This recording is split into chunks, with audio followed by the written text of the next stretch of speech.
Hello everyone, this is Austin Buck, and we are back once again on the Magic Online beta client, testing out some Hour of Devastation Standard. Today I'm bringing you something a little less complicated and more just in your face, which is Mono-Red Burn. This is a deck that has been around in Magic for about 20 years, but I think the pieces are all there right now for this deck to actually be a solid option for the standard format.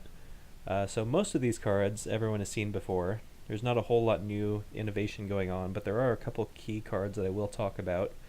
The first is Imminent Doom, which is a card that I'm pretty excited about. I think it's actually a lot stronger than people give it credit for.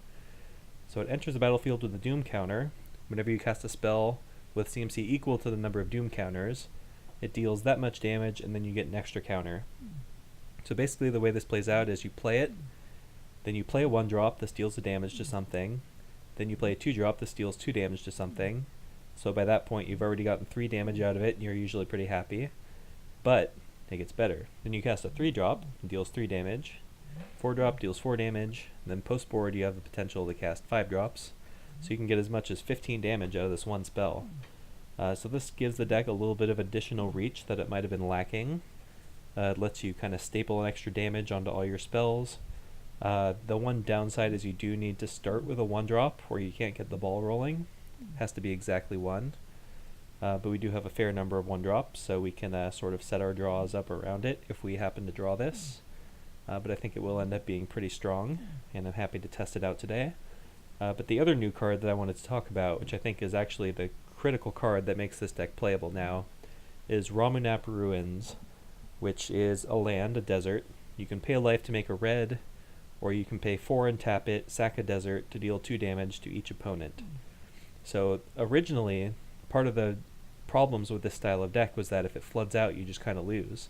But now this deck sort of wants to flood out, because every land you draw represents an additional 2 damage, essentially, as long as you have enough deserts. So you have 4 of these. You have 4 Sunscorched Deserts, which also deal damage to your opponent. So it's pretty much a free include already in a burn deck, if your mana base can support it, which ours can. So you're just dealing a bunch of damage to your opponents with this, then you start throwing the deserts at your opponent.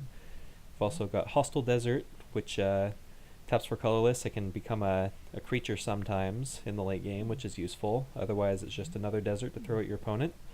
And Desert of the Fervent, which is not only a desert you can throw at your opponent, but it also cycles in case you want to just look for reaction right away. So we can pretty happily play a land count of 24, and I've even considered going up to 25, which sounds crazy, but you really don't mind drawing lots of lands when you've got these kind of cards in your deck. So yep, we're just going to start throwing fire at people today. As for the sideboard, we've got another new card in Sunset Pyramid, which I think people aren't talking about enough, but this is just a way to get long-term card advantage, basically for not very much cost. You pay 4 mana to draw the first card. That's already better than like a Jam Day Tome. And you can get 3 cards out of it pretty quickly, and then you can just start scrying lands to the bottom or do whatever you need to do. I feel like this card's actually going to be pretty strong in more grindy games, which I would be expecting in post-board, but we will find out today, I suppose. And then we've just got a smattering of more removal, small number of creatures that double as removal, in case we play against a matchup where we need to go a little longer, or where our opponent brings in an abundance of negates or something. That's an additional way to just get the last few points of damage in.